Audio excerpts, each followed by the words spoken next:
Pe no tanto pe na ye tanto fa mo le so ya wa fo le tanto sa varingo nei tu sanga pa ia u tanto ya yo tu sanga yu peli yo tu sanga fa mo yanga le tua mo tanto uma ya le wa fu ele nei fa mo le nei ya fiaf ne la le nei tu la ma tu la yai le yo ma tu le fa tu va ya ma tu tu fo lo fo fa ta lo fa pa filo ai le pa ia ma vorungo le nu le tua wa fi mai ma tala mai au le nei va engo le fiaf ya wa fa mo io tanto seminare nei fiaf fa filo ai fa tala fa tu le fi mai pa ia le tua insa fionga yo stulanga ya ngato ko de le fi mai fionga i takono fa filo ai fa tala fo le fi mai fionga te mai tisa ya ale lu fa tu o le tua pa ia mtanga wenga na lua ya tanto wifi tasi nei ya fiafi ya war fa mo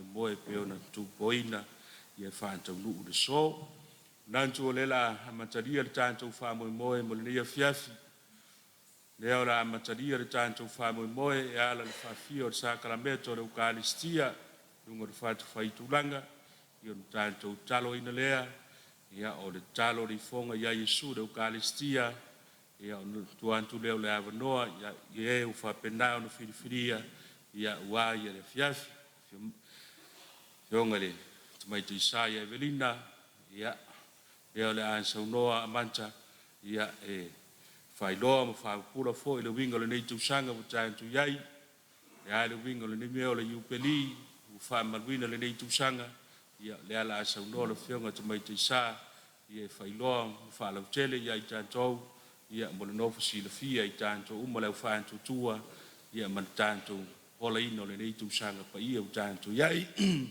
a mai ara fionga te mai tisa ia ia foi la fa pendau so no iai ia ma wala va noi si de foi tanto iai se me fia mamla ma iai ia la fa pendau so no iai le fionga te mai tisa ia so no la na fionga fa pulo fa lama ia nisi foi vaenga ia e fia malam lama ia ilu tanto wainga ia mai ala fionga te mai te sa ia tot foro la no fionga pa Kentucky ia sa no foi nisi wainga ia wala wal te poino lu tanto wola for fanto tua ia fam toe fam mai ai leo lu tanto wo fiafi ia e ala lu tanto ta poinga ia mar fam yanga ai di sacramento de eucaristia ia fam ia i tanto ne ia fiafi ia fa mai ai foi leo tanto fa boy le fiafi la tanto volantu ia mo tanto fantu nga ia la fa fio sacramento de eucaristia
Talo falava. A very good afternoon, everyone. Whaftai e whionga i le awas taulanga, whawhelo ai atu i le mamalu o mawhtanga tina, i tatamtanga luenga i lua, tanga luenga ainga silfai mai nuu, i whapena fo'i ia le mawhtanga tina, le stene ma lau lau, i le tatamtanga luenga nei, le tino pa i o le ali. Le whaatonuina au e matotuangane ia, o te sau ilunga nei, e whamatala atu, po le ale, le winga le yupeli, pe ona tausi la fia, sa tato iai o mai tai le tatala ina o lea tausanga. O le tausanga yupeli, wa lewa na tatala i Roma, sa tatala ia te sema, i le Christmas Eve, na tatala loa ia e le tamapa ia whaitutoa pa ia, i le Basilica i St. Peter, i te tono il Vaticano. Ia asa tu umai fo ila i tua i puleanga taitasi, a e kale sia o au, ina ia tatala i fo ila tu tausanga o le Yupeli.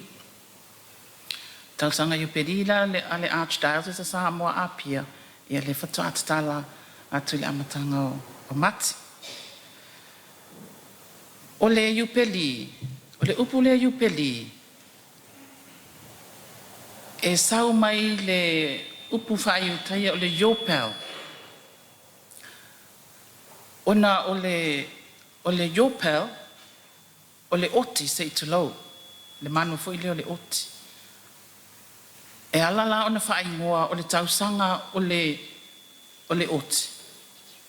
Ona e whaonga ia ona seu, e whaalawi loa ai ia le tausanga o le Iupeli. E a tatou e whaitau mai le Old Testament, le tuse Levitiko, o i nao lo whamatala ai le tausanga le o le Iupeli. O e connect la iai ia le toe le re-establishinga el tamapa ia i le Ekalesia Katoliko, le tausanga lea. A wafo i le tausanga lea, na whai ai le tua ilona nuu, e o e celebrate le tausanga leo le oti. Po e le taula le tausanga Iupeli. A fola loa le tausanga, o longa winga o le tausanga o paia. Ai sea e paia ai le tausanga lea. O na le tausanga lea, e le toe whaangalue ina ai le ele. Ua malolo ai le ele. O le malolo nao le ele, e feso o tai, ma le saolotonga o tangata. O lona winga, o le tausanga, o le tausanga o saolotonga, i le whiangainga tuai lea. E whaasa o loto ai a tangata bolonga, e toe fo i ai tangata i o lato ainga, a wamantua fo i, o tangata iutai, o tangata whemalanga i solo. They are nomads. E watu i lea no fuanga, ma lea no fuanga. Ai ai o lato root, i o lato ainga, i le meo mai ai. A o lona i tausanga lea, o toi fo i le, o na ole o tangata ia, o toi fo i mea i o lato ainga. O lona winga, o toi fo i la leo tangata i o lato ainga, ua free mai, wafo i le sa ngā lulue, i whanua o isi ainga. O na toi fo i leo whanua na i tangata i ona whanua, ai toi fo i tangata i o lato ainga. O le mela na e laino ta ua le tausanga leo, tausanga paia, a wala tausanga e malo lo ai le ele, e le toenga lue, ina le ele pe sel fo.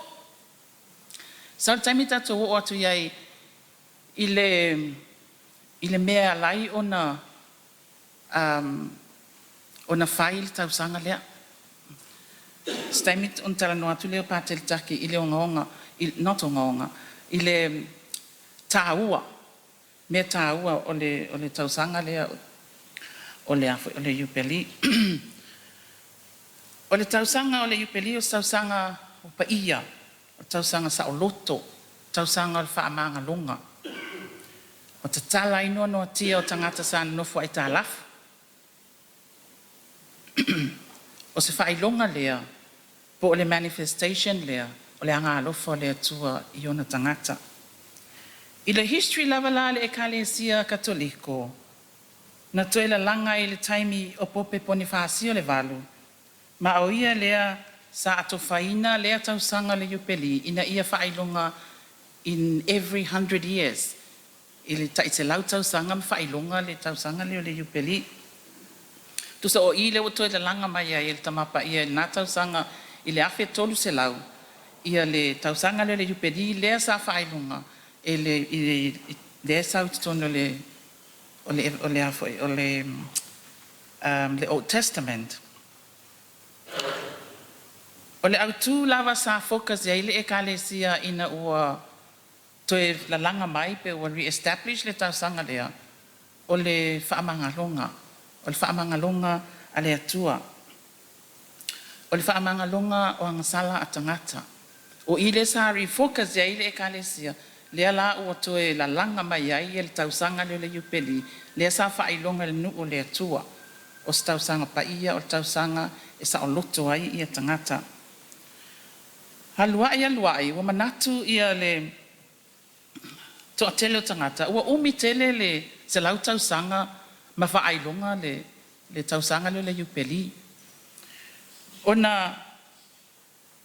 le toa tele o tangata, e la to tele au lia le se lau tausanga.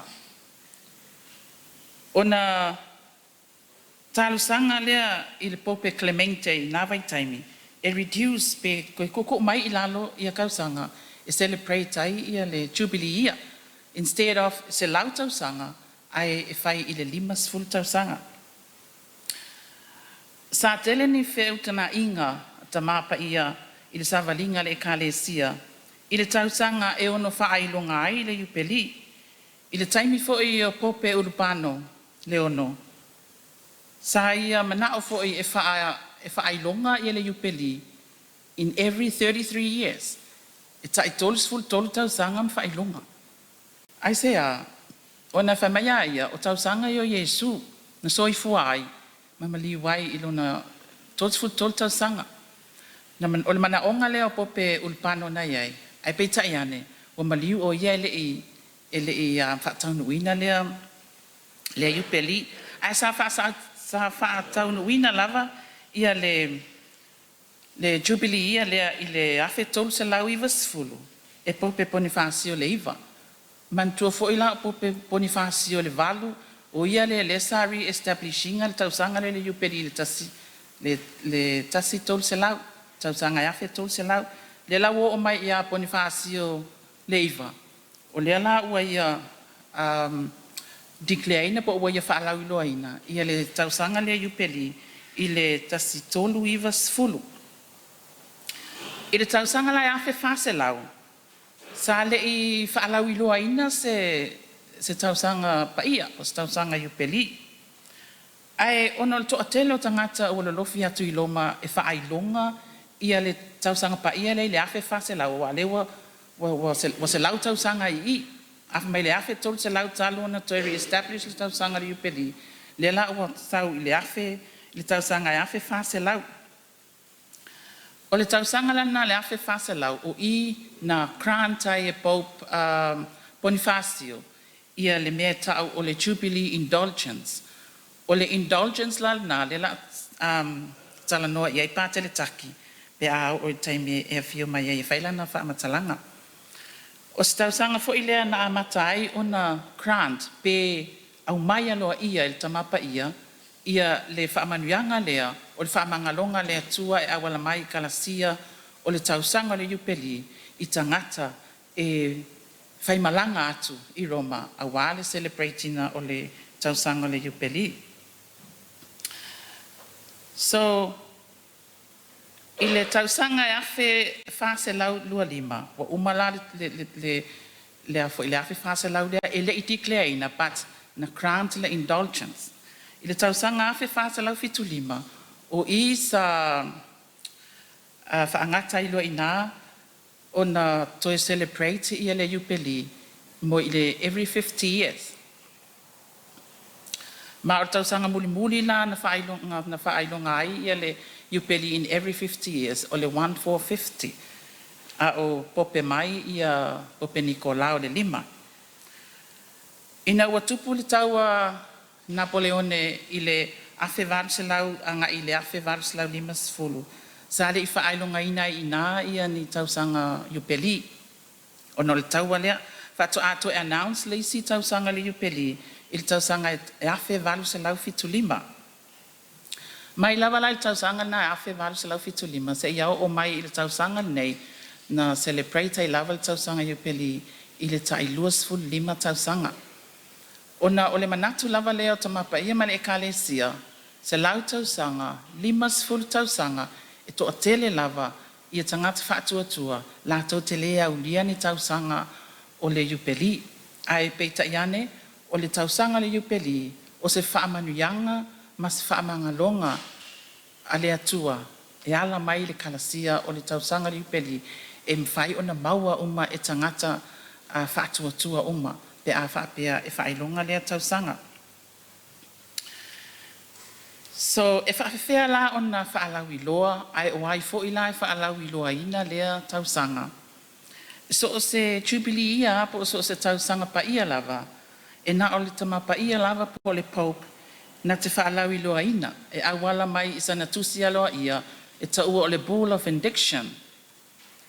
O le Bull of Indiction o se tusi lea e aloa ia e whaalawi loa mai e le tamapa ia. E ieila na seal, e tu ieila seal le tamapa ia. O na wana o ia lava e mwhai o na ia ishuina i e tu ai ngā tusi lea. Lea e taua o le Bull of Indiction. O le theme, o le tusi fo ilana, e whaalawi loa mai ai le theme, e whaalawi loa ai le tausanga pa ia, au mai ai ma le theme o le tausanga paia. O le title la le Pool of Indiction lea, o le Space Non-Confounded, o le tusi le nā, lea sa whaalawi loa mai ai tama paia, le tausanga paia le nei o le lua afe, lua lima, ua whaingoa ina o le Space Non-Confounded i le whaalatina, e a wha ingilisi, Hope Does Not Disappoint. I le wha Samoa, a tatou o ta titilo i le tuspaia, le tusi o Sangato Paulo i Roma, mata upu e lima, whai upu e lima, o nai ai le upu na Space Non-Confounded, a il wha Samoa, o le wha moe moe e le maa ia. O le wha Samoa na o le title lea, o le tusi lea na alua i ai le wha lauloa ina o le tausanga ne yupeli le lua afe lua lima. O le na winga, o le wha moe moe e le maa, o le wha moe moe e mausali, o le wha moe moe e mautonu, e le confuse ai sesi, pe a whai e iai le wha moe moe. O le tausanga pa ia le yupeli le tausanga lua afe, the Great Jubilee, tato waulia mai le tausanga lua afe, taimi a o reign i a Pope John Paul II, po Ioane Paulo le lua. Sa isu ai fo ia ia lana Pool of Indiction, e whaalawi loa ai ia le tausanga pa ia le lua afe.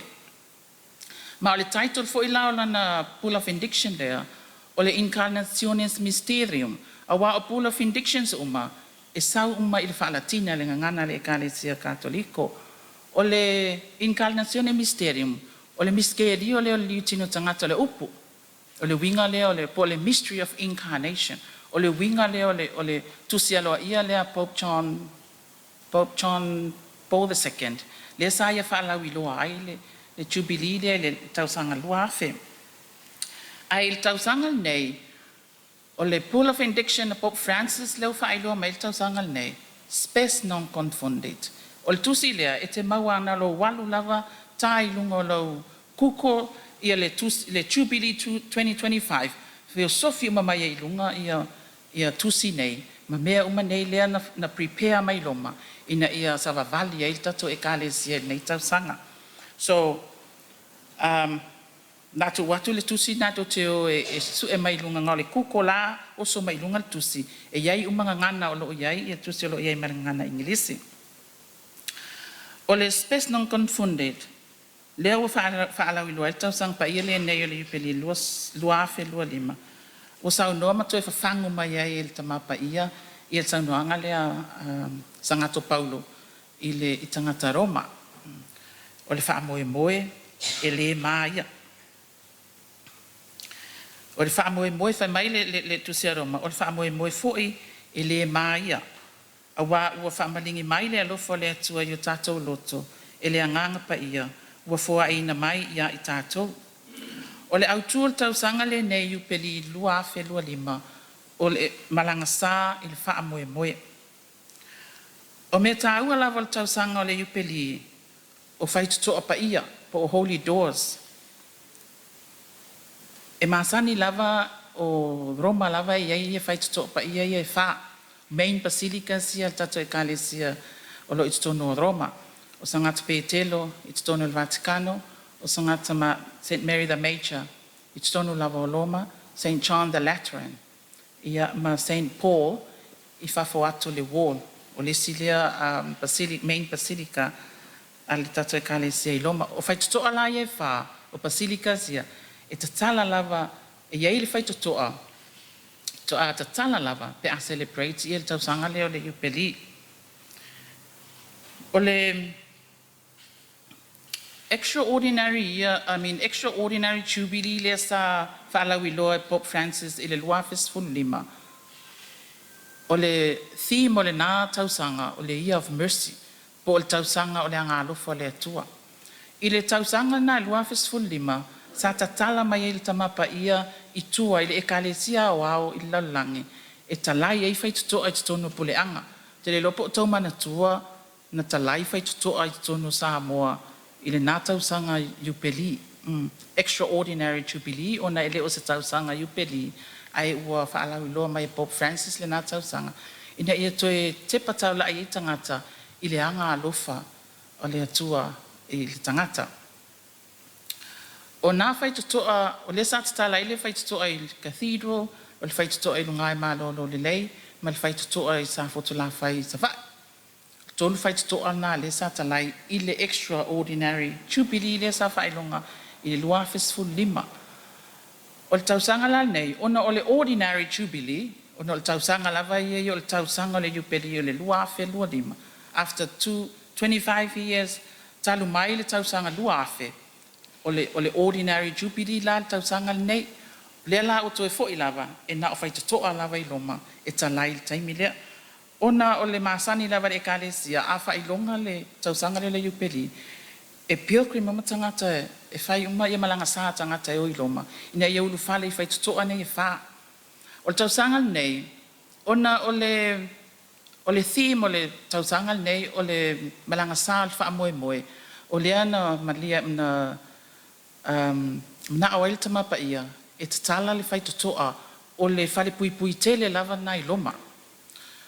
O le paula na le whaitutoa, o lai ad i whaitutoa nei e whale talai i loma, ina ia ulfale ima ia sensitize ai foi ia tangata lo ia tono le pui pui ina ia i le fai toa o le fa ona tanga le la na o il tama pa e tala i mal fai toa na ona li mai le fai toa o lo tala il tausanga nei o le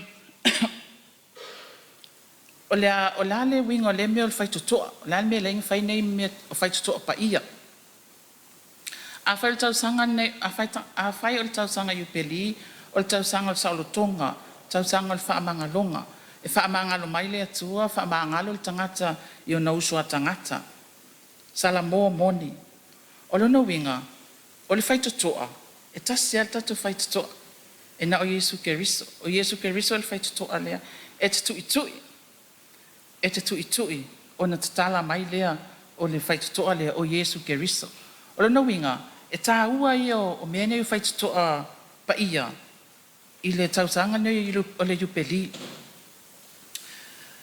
E tā ua tele ona e toe e whaafo il tangata e alu e toe manatu natu ma toe fo i le atua. Ma toe fo i le atua e peilawa ona toe fo i tangata a Israelu i o lato a inga pe a celebrate le tausanga lea whaapena fo i toe fo i tātou tātou te fo'i i le atua.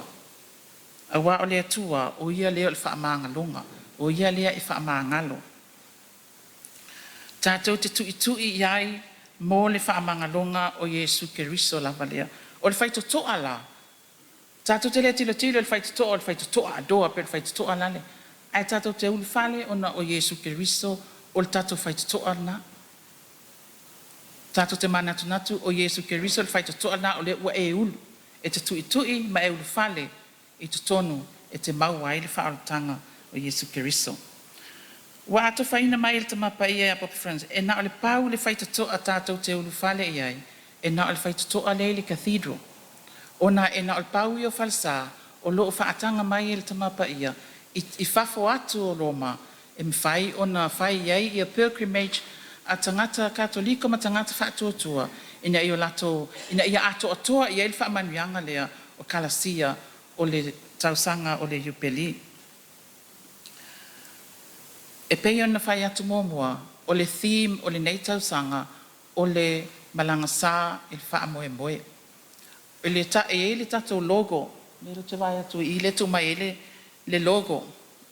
O le whamatalaina fo le loko, e tā ua fo ia i tātou, ina i o tātou malama mai i le intention ia po le mana fo i le tamapa ia lewa au mai tonu le tatou e kalesia ato tanga i le locals le tu atu ilumane na te va ai tu ia i le i fika so tangata to fa e ese umalanu o fika sia te va ai i mai o lona winga o tangata o fika sia tangata to fa lato te representinga ia le tangata uma la langi o tangata i toa wha it represents ia le wha ia i tū la langi north, east, south, west e ese lanu awa e le wha petu tusa uma ia i tangata malato anga nuu manato. Ngangana. E represent lai e figure CFA ia le humanity po o tangata o lo ola tono la langi nei. A tato tilo, e pipi i whaatasi uma ia figure sia. E stretch aku ia limo lea i tua, stretch anga i lea i longa lua, lona tolu, ma le tangata lai pito anga il koluse. O lona winga, o le tato wha moe o le koluse. O le focus lea le ekalesia, walai ona wha manatu ia neitau sanga lua felus lima. O le koluse lea na mali wa Yesu Keriso, ona o le wha aulaina o tatou. E pipi i la le tangata lai pito iluma i le koluse lea. Koluse lea o le symbol o le whaatuatua. E lea ngata o le whaatuatua ai o le symbol foe o le wha moe. Tato tilo i lalo ai o le koluse, i le po le pito i lalo o le koluse, nae pe e haluanga i lunga le mea, e tatitila to e pe se taula o se vaa. I le whamatalanga foe tangata i whewha i vaa. O le taula na a sou le vasa, o na tongi le ilalo, e stabilize le vaa. O lono winga, o le koluse lea, o le simbolo le wha tua, ai e iai ma le wha moe. Tātou te wha moe i le atua. E le eise se tātou te wha moe ai. O waves na e tu mai e ilalo ai le, na e tongi anga i le vai o le koluse. Po le taula lea. O le olanga, o winga ngā le olanga. O le olanga ia sa umo le tangata. E sou le olanga le tangata. E le wha pe malu ai pe le sami. E iai taime e sou wai le sami. E iai fo il taime malu wai. E tātou te patau lai la i le taula. E taula le tātou wha moe i le atua. O le ngalu, e whesou wai. E whesou wai ia winga o le tau. Whesou wai fo i winga o le tātou olanga. E le tu mau e se mea tasi. Ai o le wha moe, a tu mau le wha moe le tangata i le atua, ma lona wha atua, o lona winga, ua iai lona sautonga, ma e le fefe fo. O lalo ifo la o le wave lea, po le koluse lea, o i nalo o iai le theme o le tausanga. E so se loko ala o tausanga le upeli, e te tau lava o na iai se wha matalanga atoa o le theme, ia ai maise o le ingoa, po le hale le mea lea ua atofa i ai le neitau sanga o le neitau sanga le upeli. O ala me fai e tātou i le neitau sanga upeli. E peila ron fai atu momo, o stau sanga o wha mahangalo, sala mua moni, sa o loto, matatala no atia i mea lo sai ti ai tātou, i le anga sala.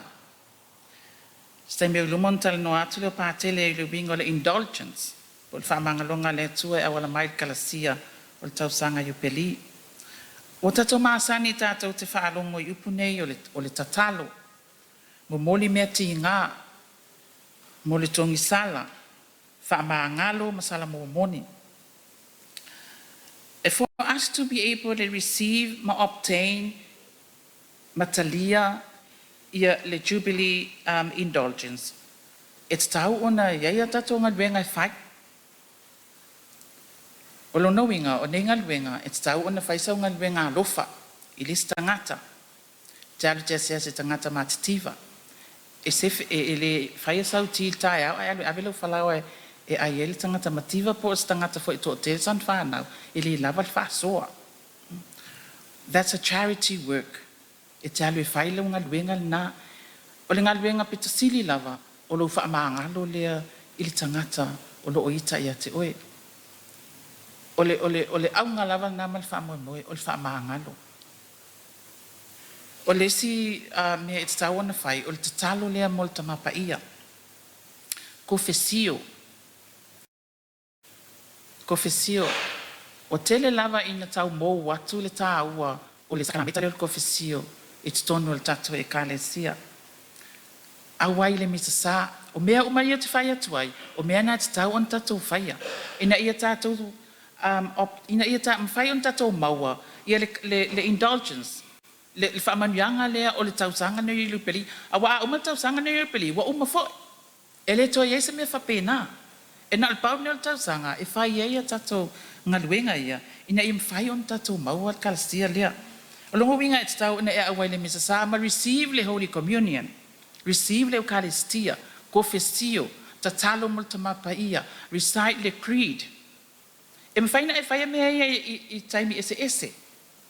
Awa e sau le misa sa e te receive le communio, e whaitau, e recite e pray le Our Father.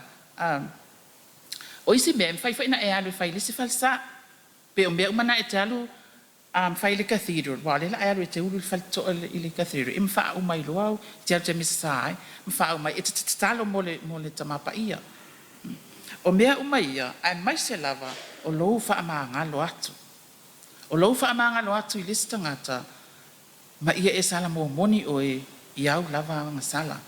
Wa o le autu moni lea o le neitau sanga. O le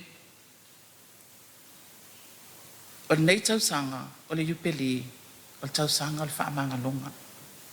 Uma le tausanga nei Yupeli, ua ato atua uma tātou, ua maua e tātou le whaamanuanga lea o le Yupeli, o na tātou maua lea leo la whaavau. Awa e matala no atu pātele, ua iei ia tātou te le o kofesio, ale le na o le kofesio, ai iei anga sala, o lai maula wei low conscience. O ina la le mafuai o na iei mele ta o le indulgence. O le whaamangalonga ato atoa o le angasala tangata o lo o guilty ai I le loto mal mafau. Le na ele ka kofisio ai le ta ua umawa angasala e remain la le angasala na. O le tongi sala la o na angasala. Le te whai ai mea ia ina ia e alu e mauai I le whaamanianga le o le indulgence. So in conclusion, I whaamatala ino o le tausanga nei o le peli e whamaya pope Francisi o le tausanga nei o le peli o tausanga o le whaamangalonga. O le whaamangalonga le atua pe a whai e tatala lo fatu matari tonu I le whaamangalonga silia le atua. E whaamangalo mai le atua e whaamangalo e tātou usua tangata ma ia tātou salamo moni ma te te le angasala. O le tausanga o le saolotonga o tatou sa o loto, pe a whaapea, o tatou uma tatou ang sala ma whai mea te tau on tatou whaia. O tatou sa o loto lea, awa a maua sa o lotonga tatou, o na maua fo I lea o le fia. A maua sa o lotonga ma le fia, maua le whaamangalonga. O na toi whaatastasi lea o tatou ma o tatou a inga.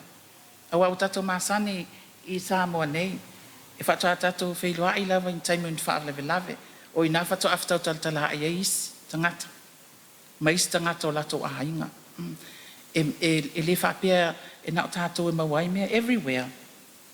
E mawai.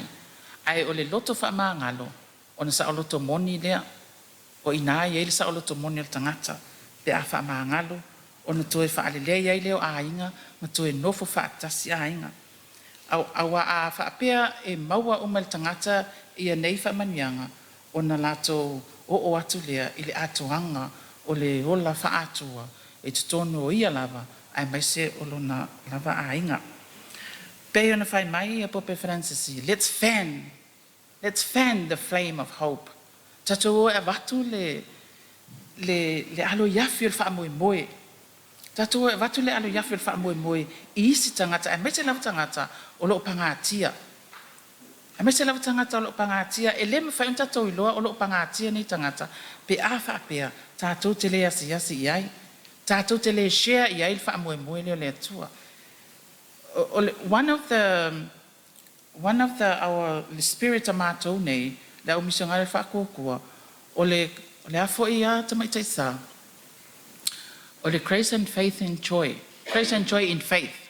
O le kalasia, ma le fia I le whaatua tua. E te tau ona sila mai le atua o tātou kerisiano. O tātou kerisiano, o le kerisiano moni lava ia, e muli tai I le o langa o Yesu, e pei ona a fio mai ai o ia, e whaasoa mai lona soifua, ma tongi o laina ia tātou wangsala. O se whamtalanga pu'u lea, I le neitau sanga le Yupeli, a tonu o loo tarasia o manino, awa tātou te a popole tele i nei mau tausanga ta watu ma nei mau popen ta watu.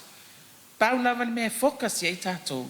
Tausanga nei o le iupeli, o le tausanga, o le whaamangalonga, tausanga o le saolotonga, o le tausanga e toi whaamaupopo ai a inga, o le tausanga i a tātou wo atu ai i le atuanga o le a inga o le atua. Pau ana, that's the whole purpose o le tausanga nei o le iupeli. O le history lato, ia history is still there. O atu fo i lesi luas fu lima tausanga, i le lua fe lima sfulu, toi whailonga foi, toi sau foi lesi mea.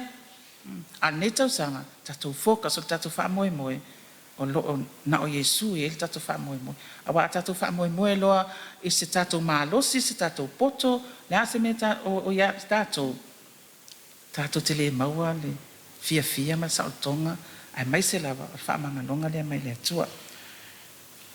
Ia, o se tala lea pu lea i le winga i le tausanga le iupeli, a whai iai se isi e fia fesili. Ia na le luani fesili e tu watu ia o na tatou whaawau lea tatou porkalame.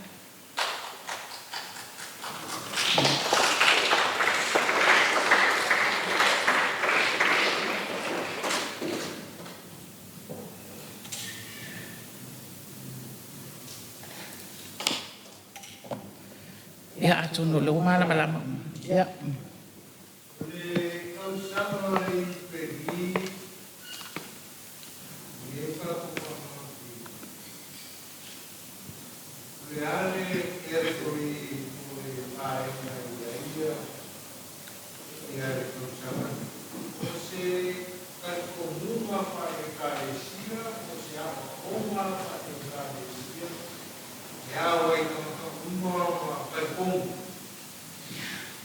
Pea ono fai atu mua, o le tausanga le iupeli, o se practice ala iutaia, mai ana mua, o le talaanga o tangata Israelu mai ana mua.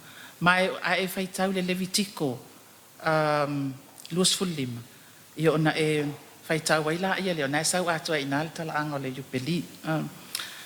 Ai i le, o le nā tausanga, fato a au mai lava il tato e kalesia i le afe tolu se lau.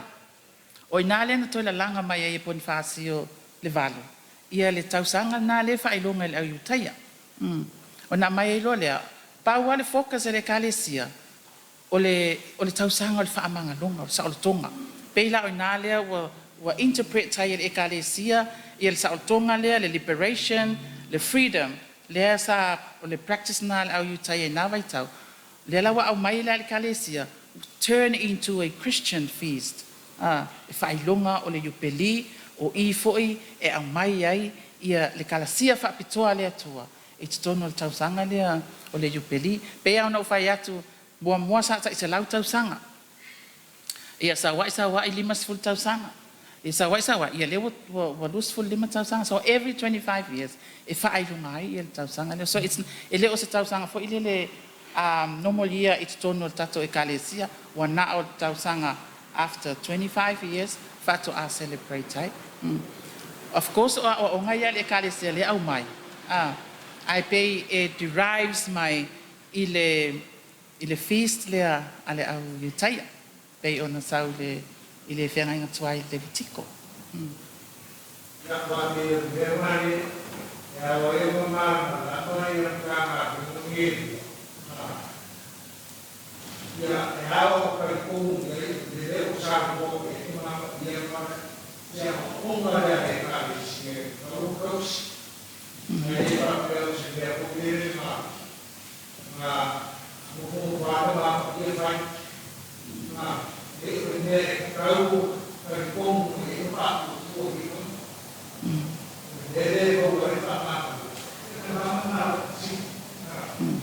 Yeah.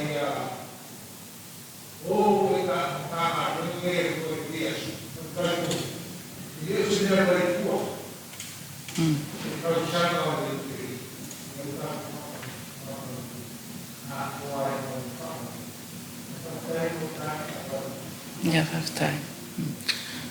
Ia atono leo wa tali mai atu ai fesile le svainga na no fa mai ai fa tai lava mo lo avanoa o le a fia mai ia pa te taki awala na oi ia se I fai mai fasile slom tua.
Whakataiwhiu.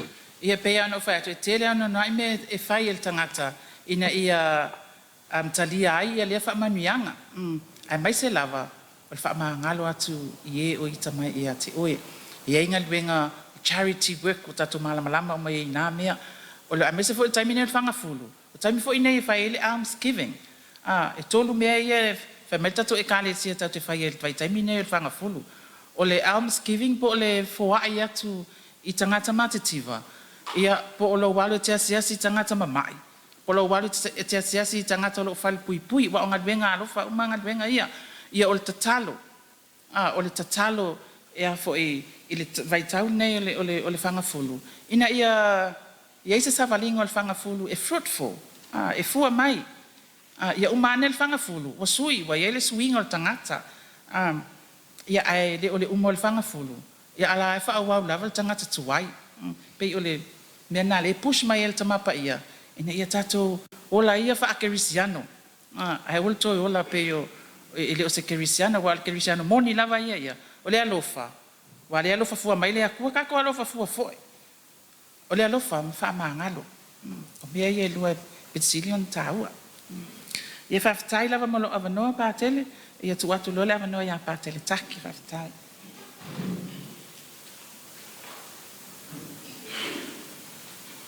Mo le whaamtai la whionga te meti sa, tu sai fo I mana saunuanga mātango fie, ia ua fo I le whaapula ma le whaaloto I nā tili, ia le nei tu sanga li upedia ua fo le nopu silfia I tānto oma.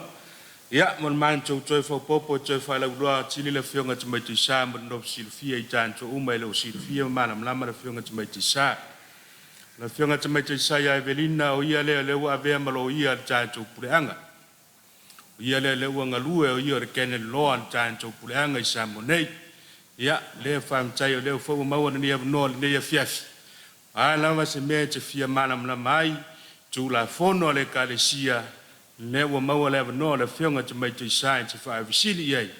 Ia, po ahan, tu la fono le kalesia I mea lo whapenao, se mea o whapenao na e polonga ai, ma e saiti ai, ia, maua le vanoa I le whionga te mai te sae, e te fia visili iai, e whai o fia te tala sa whai poiponga e te le lope wha whiona whai, le awa iei le whionga le loia tātou pureanga, e te visili iai e te malamlama le iai, ia an taimi nei, ia tātono staimi toi mauni au noa visili iai le whionga te mai te sai wha pulani sivaenga taimi nei, ia tātou la usus tātou pese arua, sauni mai le whionga ia Paketaki, ia wā fwoi sana whau poponga, ia tātou rua inai fwoi le saunranga le whionga te mai te sai, ia wāna whamoe moe le tāntou a fiafi.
ingal te mama le alu ma le ngala pa ia.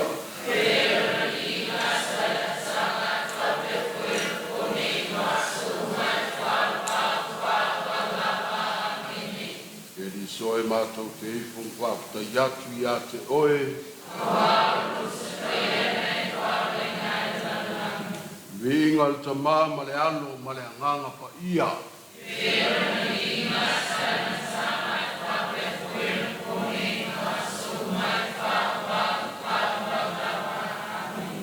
E li soe mātou te ifung whapta yatu i a te oe.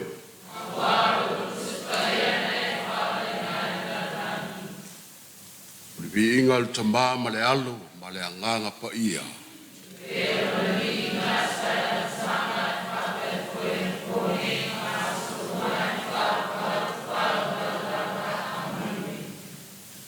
Pamalo, ia la whawau tātou so tanga o tātou wafiafi. O le whamtalanga o te whaia, o le whamtalanga e winga i le tātou anganga whai taulanga po le tutongi o sala o anga sala. O le sala ma le anga sala. Ai, se wha so o mail tātou whamtalanga, mail whamtalanga tāpena e le tāpou saa.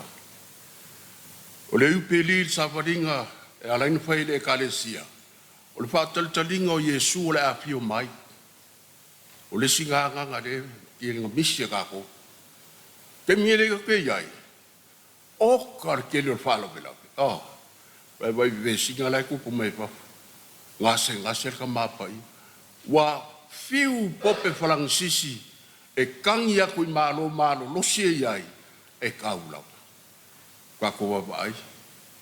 Le sa wanga kili siang or kemingi makau kia. Pasalo ko kili wabai merang kupo mai oi. I fepe wale Kongo mangangu o Nigeria ma. O vai kemingi, o vai kemingi o whakarikali, o le fio whalua mo Yesu, o kemingi o le antikeriso. E le ke la whae le kalesia. E moi o mea mai kua. A o sa wani ngā koa e anga i luma. O le malo le langi me leka kusawal bari ai. Le winga ngā me o malanga sa ma le wha moe moe. Le kalesia ke mingi. O makua maa le kalesia. Masiasi. Le koe se le o le kupsa i kongo lalo langi o demokrasi. Wa pule ale kamalo mkue fai me mga awat. Oma. O le winga ngā kako fim le iei. Balanga sa ka koula o ka koriko bala o kerisiango balanga sa al fa moe moe ele ma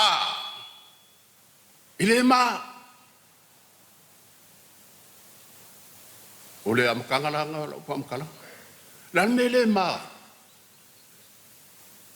o ka ko ba i o me sa mo o me mai ki kiloi aku ngui fa wale ko ya manga ia si ufofonga o le kamapa ia. Fiu sko inga ka waku Yesu kerisu. Fiu ka waku whamanga. Ai whai ame purele malo. Lalo langi. Le pese nga ko suange. E le lei lava le akua. Ai le anga lava sakang. E le on mele ka pie laulang. Le malosi o lalo langi le waiai.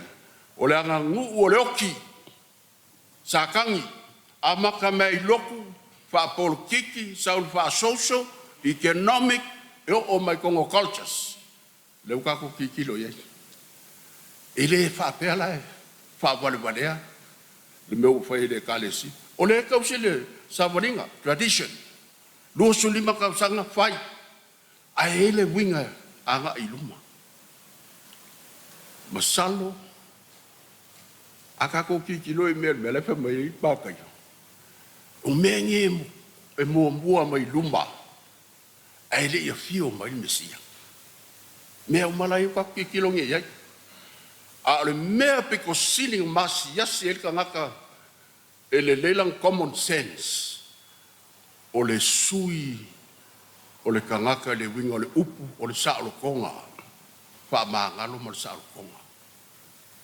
E ese la fa mangalo ese le foi le sa lo konga le pesela ulangi fa tem karas wa mine and I le pisar ka ko pipo sa lo konga ngai fa tem karas al sa lo konga fa religious according to our Lord the Messiah that was born in God in flesh olo mi foi lo mole ku por ka ua la ka kia pela lau Israel malako I peli go fai o se ole oki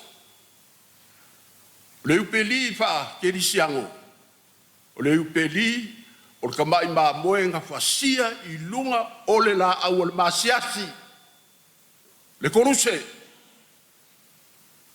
ese senga ka kia pela lau yukai ka ko kikilo e bele kupu la baba le fa le period ox dan mela kupu mal miroist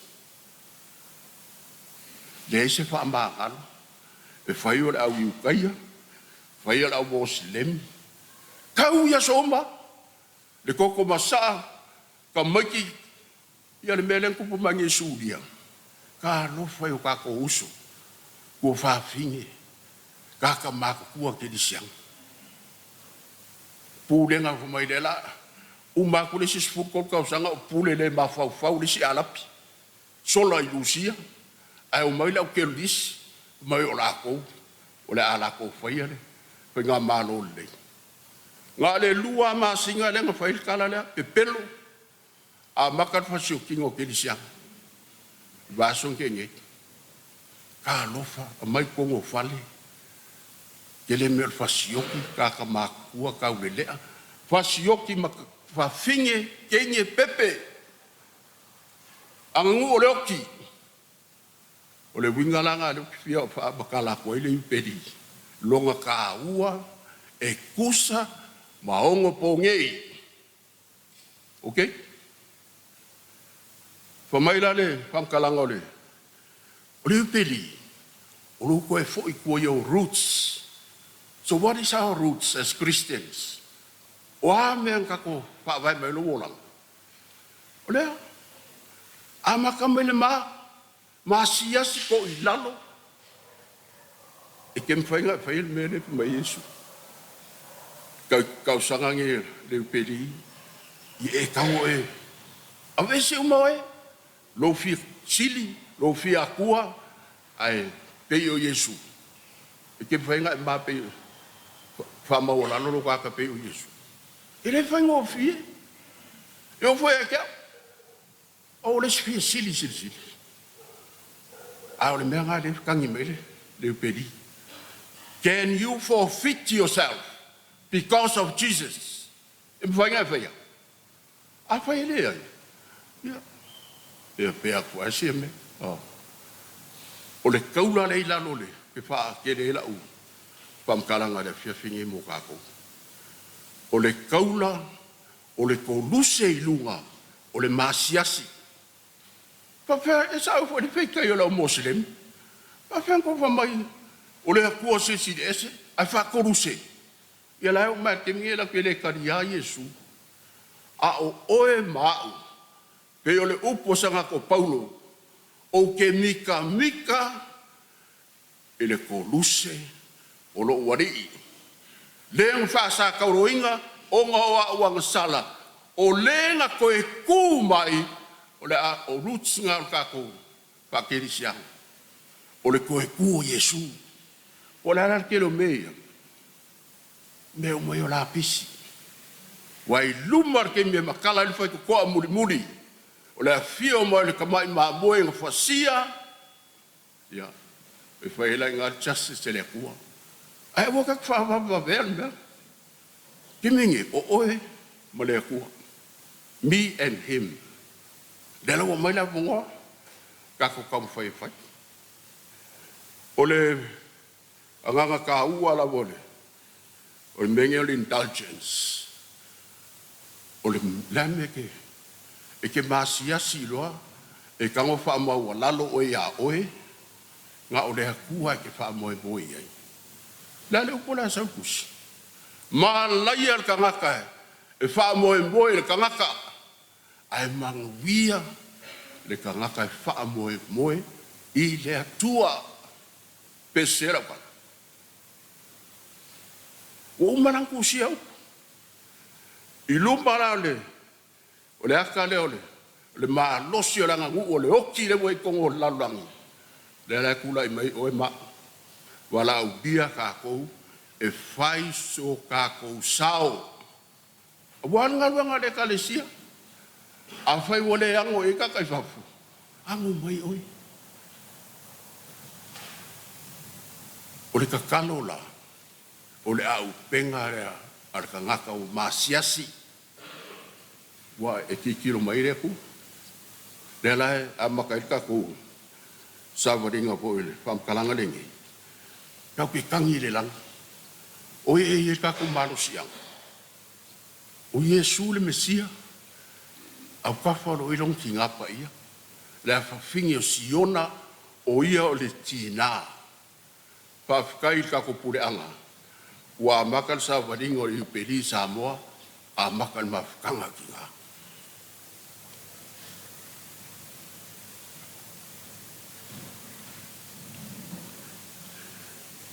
Kako vanga mo bona le kako rosario la kako whaonga. Kau ke kangi i le kua a wala kul whakua kalo madia. Alofa mai a kako mar kako sa waringo i uperi.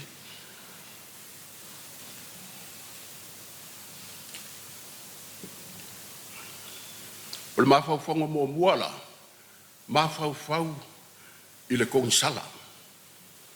Ko nginga o ang sala. Kau ke whaia. E rei uma ko kongi. Lean mele e lea onga le kalesia. Pule kako rio. E rei sisi en whainga la kusa awalu lang. Pule kako rio. O lungo fuanga kong sala. At whaiwai maile onga o Yesu le ngai lunga le koruse. Kui al fika longa i ku. Lean me ngau somai e. Sawai le vai ma le koko. E leo whai longa leo le alofa siri o le akua. Le alofa mamana. Le mai le. O le kangaka le. E ki wha maulalo i e lumba o le akua. Ma Yesu Keriso. E ingu i le wha mangianga. O le vai ma le koko. La kafe mai longa i ku. Le la kau ki kangi le fiafingi. Kako vaenga mo buala. Kau ke whaiel vaenga lea. Ongo le aso. Papikoa mo mafukanga kinga. Ile awa onga re kalesia. E kolu kako kinga. Sos kangaka. Olo kinga. Ya kako kinga pa Samoa kako whanga o mai ai. O lehenga o mai ai a oe leola awala mai me alofa le akua. Lua. O le kako kinga le e kalesia. Le whawhanga u fowinga oe. Mai le vai ma le anganga i sakala meka le papkisonga le ala umakala mai e sa waringa anga i whai ko le ola. Malongko. Oi me so songi akako. Il sa waringa. Le kaulala le wa mai e Yesu. Lunga ko luse o le masiasi ma le makanga ngai e momoli mai e longkinga. Whaauta loutina. Maria. Le ala kau ke kangi po ila le fiafingi. Ai kau ke mangkua ila miske dio mo muangi. Kika Samoa umba. Lako ua maari diu. Lako i lako foi vai kaimi. I mafukanga ki ngā. Ngā lako makau kia le whainga kauranga. Kako mangkua e kimingi ia. Ai kai il kapo sal kako waenga le mo mua. Kako kalo ai. Ia koe whaawoi. Foi le riskak pamkalang. Sister.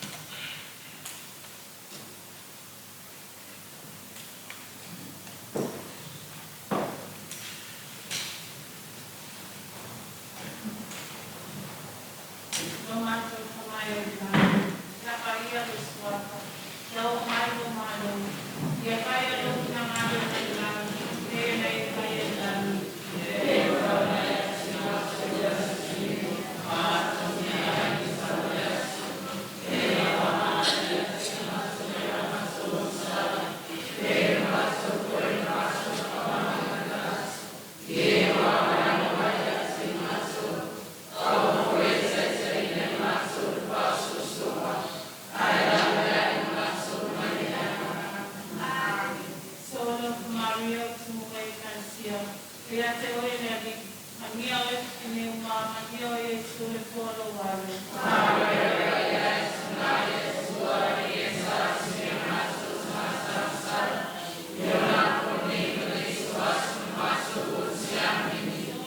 Mario Tumukai Kansia, Yate Oiladi, Mania Westine Uma, Mania Yesu Polo Walu.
Lua mawhauwhaunga, o sau ngoa le kako kamaa ke piko mo sese. O le iupeli, o le whaatau waina o lo tangata li anga, e le ngata o oe o le alo o le atua soifua, oe o le wo le upu whaavavau o le atua, o Yesu Keriso, le ola le moni ma le ala, a o oe foi, o le ola tanga po le malu malu o le anganga pa ia. Tina e o tātou potol nei asu. Whaalangi ina o tau e tātou atunuu ma le tātou wha Samoa o tau o aunga whaapai o ainga. Lea le wingo lea upu. I le ilawa sa usu e iai. Ai masalo onga o le kofi ki ngā whaakirisianga ua mai a oe ki ngā umo lalulang. Le kau maua mai ai le nganga o le afo le upu o le aunga whaapai.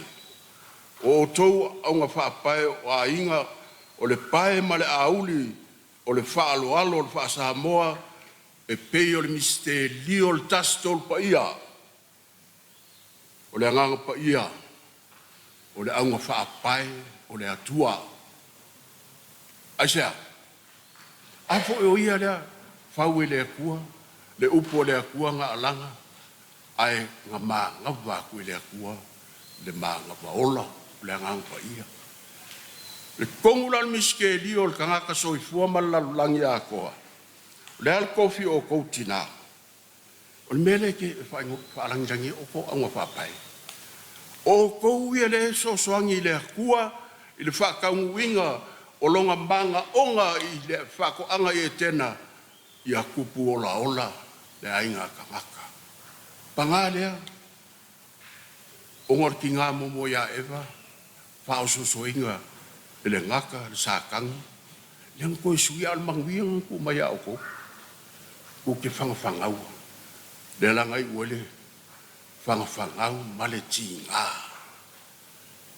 E le se whailo leo, o le koruse ki ngā inga, masa e sae o lo kako wari, lo ko finga, le mea lainga whaingoa whalangilangi o ele, whalangilangi o kou, e sa mo aunga whaapai, ole ainga ai whaalangi o ko ele kalesia o le whaku ainga o le kalesia. Ka ko kalo lama o ko, le asungi wa ko la makanga o kako i peli Samoa, ai karusanga ko kako kalo marfa moe maua lunga marfa maoni, i o tō wha maoni i tō finga. O koe kupu mai le ola. Le soi fua wha kangaka. Ale hei o kou. I le mawhai mākung ka malo. O le alfia sifi o ka malo. I le mas ka malo o mawhaia o ngō o kuru inga. O le ki ngā ia ke o kou. I le whai o kou kiuke wha ta maa li anga. O le tamai tai anga. O le ola. Le la tato misterio nei tato talo. Tato whanau a whawhine, mo moli le misterio mo tato. Mahutanga e rualo iai, ima tina umalawa o Samoa. Sister.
puolo wano.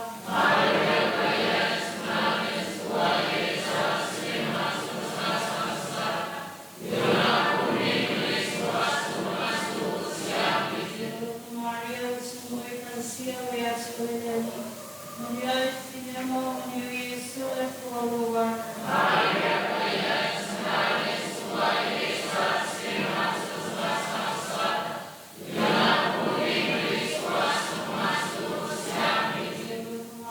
su ecclesia, vea su eleni.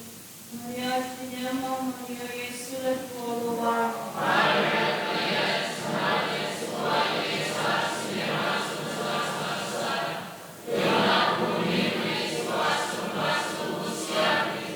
Maria, su ecclesia, vea su eleni. Maria, finiamo, Maria, Gesù e puolo wano.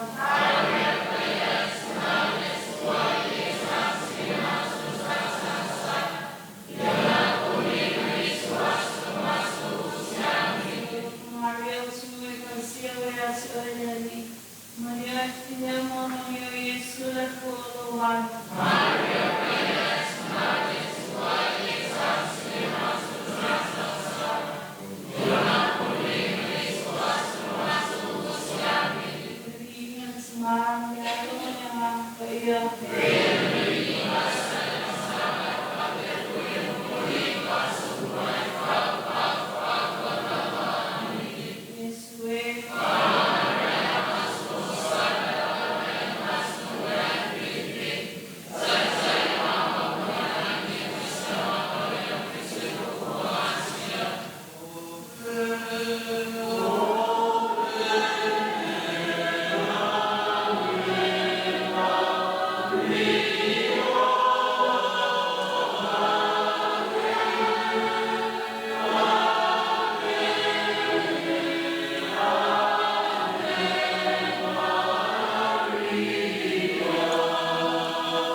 Tolo mafaufaunga, i luma o le vevesi o le lalolangi o tātou tilo e le mālosi o le anga nuu o le oti, tātou te langona i upu alo tātou o li whaola.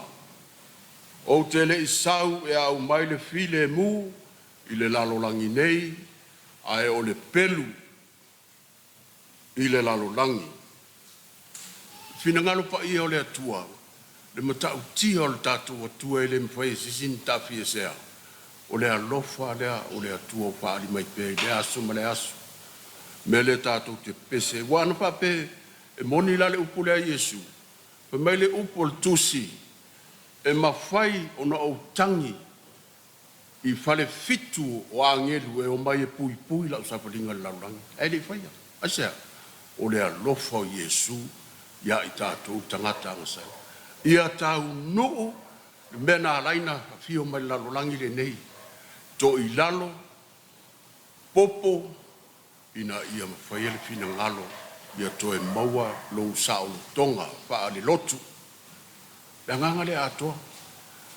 A tātou tilo la melo tupu lalolangi, le tangi mai o le tātou e kale sia le temi le nei, i le sava linga, o le malanga salu wha moe moe. Lea mai a o e maa lo ori. E mawhaina e whael sa waringare e kere alu lunga e ke alu lalo. Pengo whai e Yesu. E mwhai. Peke maa. E kere fia koi lalo. Kako kalo lali, kako miske lionge. Kako whaafkai lea kua morkarasia o mau e kako uso. Kua whaafinga ki liskiango i sia kuu. Kuku mau o le kaula o lako o langa i luma o le aka o le oki, mea umolo whaalawe lave mai lako soifua, e kuku pea mo keriso. O ngā o lako o suli, o le anga nguu, o le ola. Sista kako kalo mo uso for the persecuted church in the whole world.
Maria o le tina o le atua, o ia o le Imakulata, o ia o le tina o le Ekalesia, o ia o le soasoani, o so se tangata e sulpai atu ia te ia. I le lainga lava e tasi o le tātou mana tunga le tātou iupeli malona aunga o lo au mai. Tātou tangata fō lau o le malanga sā o le wha moe moe le mā. O le alisi māre te māi o le kakoriko laula. Le an me le ulangi ai oi. E ulangi a le kakoriko le lalolangi a koa e whai mai o ngō kākou wa kākou wha atuaina Maria. E sa, whawhianga e wharongo i kalakaka. I fwoi kupua, i fwoi a Maria, ai i fwoi le kua. E sa o la kou, pe sa o le kua. Au ngā fwoi la mo e ma. Le losa dio, i le whaanga tamale nei o le angangu o le ola ma le angangu o le oki. Pau ale al kako au penga. O le losa dio. O mai pare pio. Pau ale me fefer ki Apolo. Pala ai ai. O le losa dio. Kusa vai kele o kupulanga. Asoa. Asoa le lei. E le whapea o ifo se kupua. O e onga losa dio. O le tingao Yesu. Lengo fōa i mere koruse mo e ma. O ia o le tingao le atua. Kalo fai Yuso i whameo kako. E ula mai kakoriko whameo kakoriko e ifo le kupua. Le ale wha upunga lo a mai tamalu to afa e winga i le wha kuakuanga wha kirisiano. Ma wha kuakuanga wha le loko ma lalolangi le ngei lalo la. Ale ai se wha perofetanga e le mai le kua ma kau le upuia. Ale ai se wha perofetanga e le se mea mai le kua. If there is no prophecies, it's not from God. It's from the devil. Mungia. Da ole revelation nga mai a Yesu. Wa o mai pa perfekanga mai lang. Ai lang is perfekanga muni mai. Pa perfekanga ki apo. Le kengi la le fai mai a o e malo fa kua i ki ngapa ia i kako fa aloano lo aver ki ngau Yesu. O mea o mai ar ki apo. A ko wola i ngai ko kuspa ia fai kilo kusi o ke ngese long ka upu e kolu. A le foi upus fulonga o le sfur kolu ka sulima. Ngai ngar fa perfekanga mua lava o le tuspa ia. Mua. Muli mai Isaia, Jeremia malesiwanga ia. First prophecies of the holy book for all Christians is the prophecy of the woman. The blessed woman that will not bow in front of the devil, the serpent that was tempted Eve. And that is why that is our consolation. Pamai wha perfetanga. I le ngata Yesu a le atua. O te wha tupu ina le whaitanga i le wā o le ngata. Ma le whawhine. I le wā o au whanau. Ma whanau o le whawhine. E te waluwaluina muli vai o whanau o le whawhine. A e soli lo ulu. E le whawhine man whanau. Culture of life. Culture of death o lewa ngai lalang. Kalo whae kako lalang i rewa ko yengi. Wa ma losi culture of death. Lele mala piko siling ka aua de e wha wala mai ai. Le kako uru kala le kako asongi. O le mafutanga a tina katoriko o le wha maluinga o le tamai tai anga o le tina katoriko o le whaatauaina o le ola. tilo le ata le luma. This is the worst murdering thing in our earth. Whatemokaras, abortion, la mele wayai. Ufakanga umaku. Freedom, liberty. Fasiokinga o le innocent. Ai fasioki mai ko kongo le mangava. Kalo fai. Le akuang fai aku ya apera amo fika mo kaongi. Apera amo kulo ngua sound me fasingo ku ya we. Me apera a fengo lo e mongi la fika ni. Mai me ale aku ye. O ke fa ku puinga lo ngou kango e fei kau pe penga e fei kau fe ku le langi. La fa inga nga kangaka o lo ngou fou la o fai. Kalo fai hei masesi o vanga ia democratic world o fa longo le kala le kuang va ku ya peram.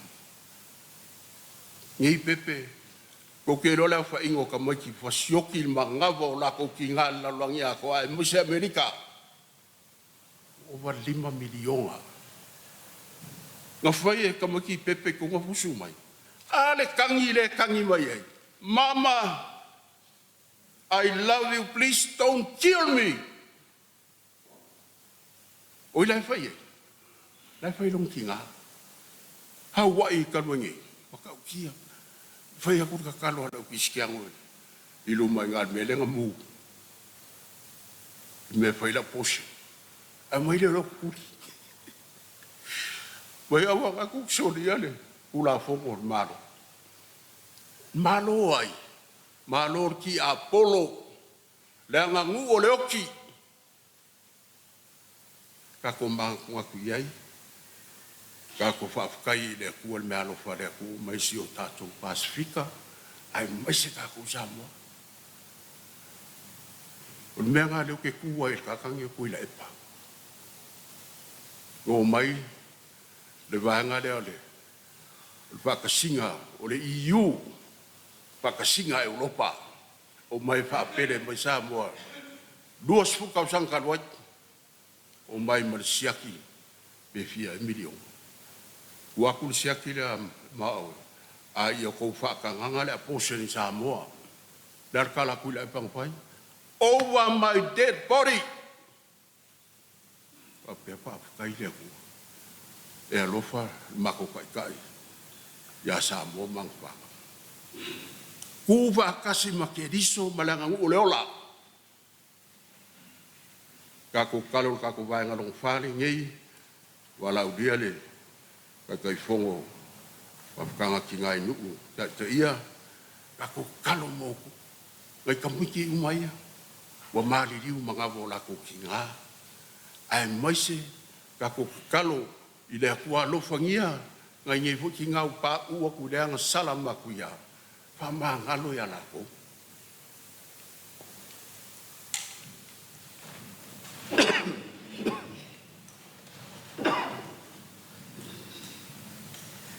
Nomata semai ngangi apa dia luswa yo mai yo malo yo kanya lu sinamana na ngangi dia kanya ngangi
ya te o ene. O manuia o e pine uma o manuia o Yesu le kuolo wale. Maria Paias, Nave Sua, Esa, Sema, Sosa, Sasa, Yona, Polema, Esua, Soma, Sosiami. O walofa Maria o tumoe karasia o ya te o ene. O manuia o e pine uma o manuia o Yesu le kuolo wale. Maria Paias, Nave Sua, Esa, Sema, Sosa, Sasa, Yona, Polema, Esua, Soma, Sosiami. O walofa Maria o tumoe karasia o ya te o ene. O manuia o e pine uma o manuia o Yesu le kuolo wale. Maria Paias, Nave Sua, Esa, Sema, Sosa, Sasa, Yona, Polema, Esua, Soma, Sosiami. O walofa Maria o tumoe karasia o ya te o ene. O manuia o e pine uma o manuia o Yesu le kuolo wale. Maria Paias, Nave Sua, Esa, Sema, Sosa, Sasa, Yona, Polema, Esua, Soma, Sosiami. O walofa Maria o tumoe karasia o ya te o ene. O manuia o e pine uma o manuia o Yesu le kuolo wale. Maria Paias, Nave Sua, Esa, Sema, Sosa, Sasa, Yona, Polema, Esua, Soma, Sosiami. O walofa Maria o tumoe karasia o ya te o ene. O manuia o e pine uma o manuia o Yesu le kuolo wale. Maria Paias, Nave Sua, Esa, Sema, Sosa, Sasa, Yona, Polema, Esua, Soma, Sosiami. Ole mi male tama, male alua.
Lona lima o mawhauwhaunga o le tātou lo sadio wha iupeli.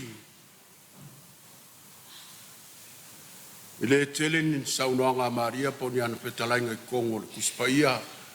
A o kana I Galileia na whai e Maria le whaupunga piko sili o ngā malosi. E loa ele o kulanga. E le o ia se akua. O ia o le tangata pe o e ma. Ai ua wha sili sili e le atua. Ona o le atua mala na pule sili sili ese. E le se meanga whai e kakoriko. E le se meanga whai e sisi. Mera awangi e mar lo sadia markalo e Maria. Wa o le kele o le upuia o le kemi il kausanga ngei. Kele o lo ma maua o ngoro whakukua ia Yesu. Kari kongu iai e fua mai. Ale o le kemi ngei e ao ngā mo kako me le kaukarango ai. Indulgence for the souls of our families who are in purgatory. E au ngala, e le whapera loko I lalo onga o lo whape o Yesu, wa misi e so laki le ai. It's the best grace that we can have. Mai lalo whetalenga lo tātu, tinai, kānai kalileia. Lau whainga luenga ina wa umale waina, sole, so se me whai mai ela ukama ia ke o kou, ia o tau whaia. Ngā o Yesu kama Maria. O Yesu o le Mesia. O I le wha mawalalo ako Maria ia Yesu. Ki ngāre ika o Yesu. Ele yo mailo I kula. Ai ngā whai e Yesu le vāvenga. O ngā le au ngani ale tina. E ka hua hoi lalo kofi ki ngā. Se au ngangi lang. Se au whangau, se au kākua ngu. E ka le sia. Ai mai lea au nganginga. Ka koa au ngangi. Mole angangu o le oki wa masia se sa moa. Le ale masia sida. Domestic violence. Ka ukia le me sa moa. Ile lopo whenga mai. O se ku mai. O wheraku. O le sa moa. O le wha vai o le kako wha sa moa. E whai lunga o le mea ka o le vā. O le vā tapu ia. O e malelangi. Ma le vā. Awa fata fata. E haru wapea. O le koruse. Ko kusa umaka ko Samoa. I ngei whafo po wheme ke iai. Kau ke kausia le vā. Ai pangalea. O le kausia nisi o kamaa. Le paa. Makela inga por fam. Masya singo fangau kenge. Ini se me mangia. Masalo ang ngisi o makong usa boy. Boleh bang sala ulu. Ai ukako ukiskiango. Kakalo mo la ko wa fa le fa punga nga mua sa moa. Wa fa. Kile ka uol upu kongol man. Ola ko lava ango. It is merely abuse of the innocence is stopping good. Ole mafu ngare sa mai le kalesia. Kelo fai fe au. Le lako loke inga o kamaki. Papenga po laka. Kalo mo lako. Alo fangia ngi kau sanga le upedi. Ika ko mafukanga ngei. Maso uma. Palau sola lo sadi o kakalo. Mo kako kamasa moa wala ko pa uaku ilea amasala makanga ka sanga ku kai fongole e kale sia tino keriso o tino Yesu ta ia tato vai nga monu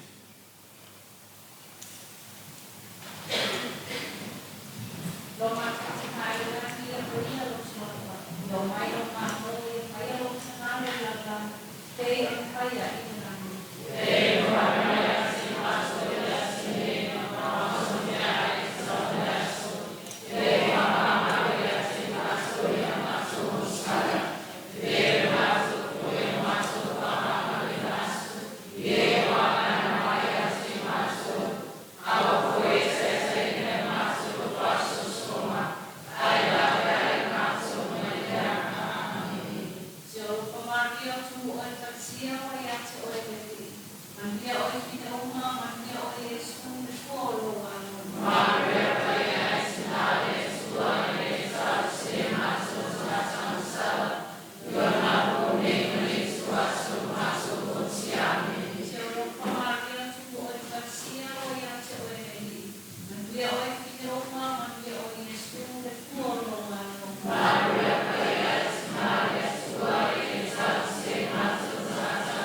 sia o ia te o e Maria o e kine uma, Maria o Yesu e kua o lo wale. Maria ka Yesu, Maria sua e sa se matu sa sa sa. Yona koni Maria sua sa masu o sia piti.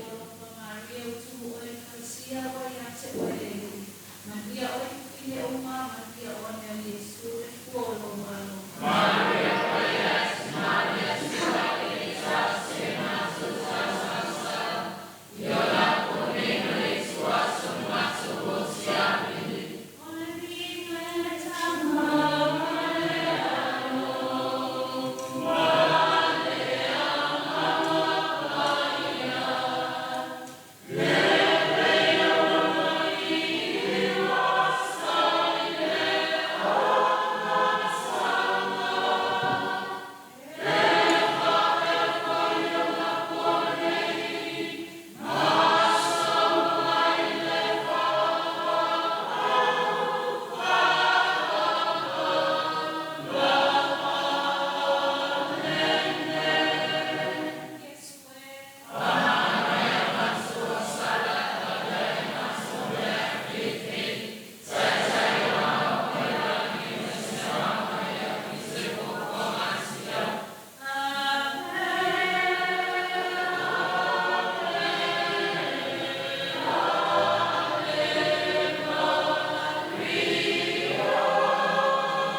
Yo walo Palestina.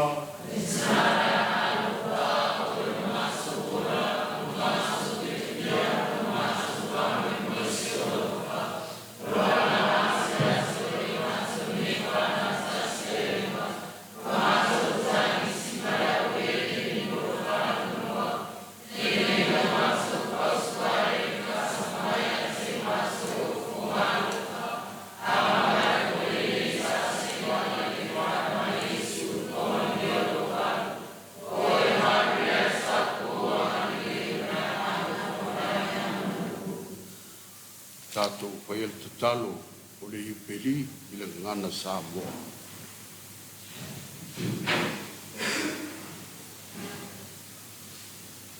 Le tamayo i le langi, ia vea le whātua ai whai na mai ai mātou no wala. E sulo mātou, ma le apu le mua le alofa, o tutuina le avama ia i mātou loto, Joy for family mai mātou, amo e moe manuia, o le opo mai. Ia ni ua e mātou, o whatunoa, a ea mātou ngā ue, a moa whātua o tina. So ina o whātua o tala nei.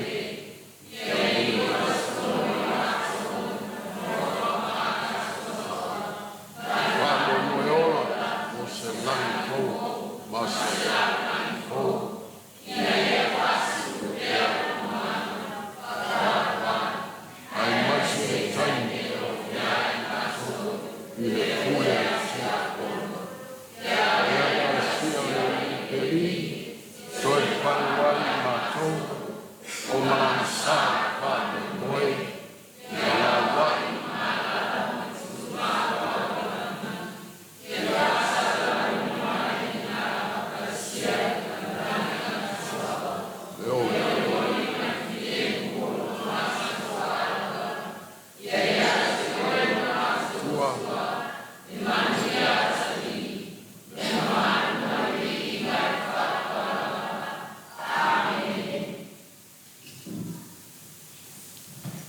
Nā sta mai whai unga la wal tātou. Tu whatufanga I le tātou tāla noa whale anganga le ne fiafi. Vai uele nei pamtalanga ia malei peri ia pa o mai tātou sauninga po i patuina o le kwaristia pa ia lo tātou wari. Tasi ale upo i pēm tātou mantua ai. So se me te whaia. E kei roainga ki sa wari wakasi pa Yesu le akua le kama le angang pa ia au pa ia le langi.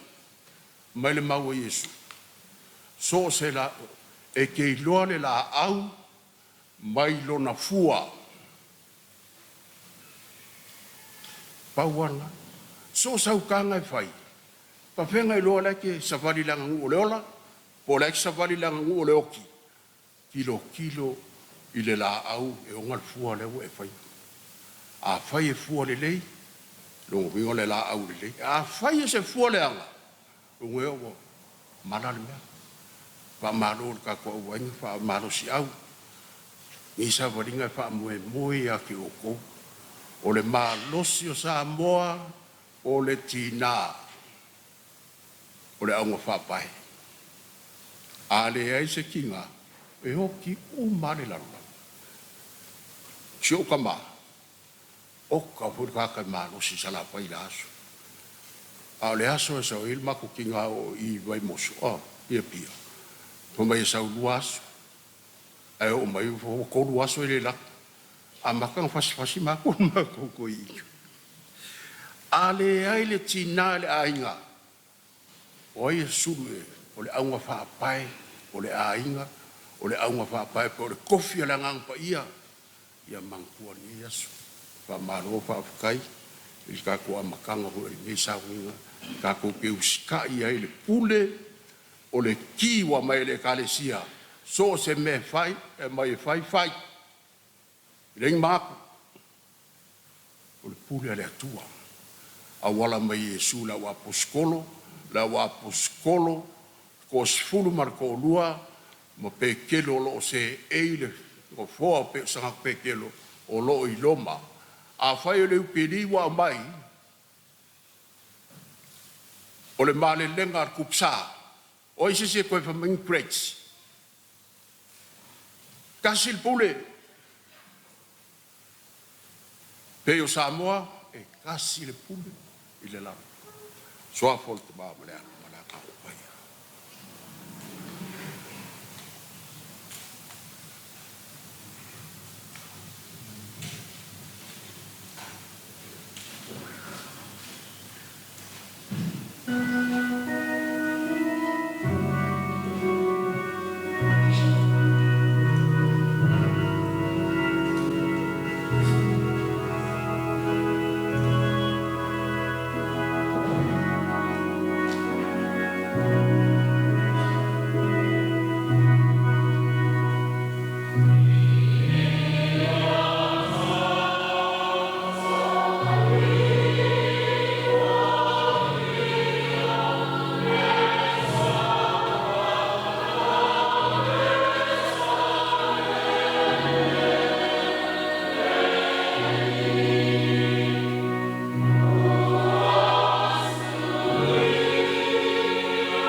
Ang apa iya api o mai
Lo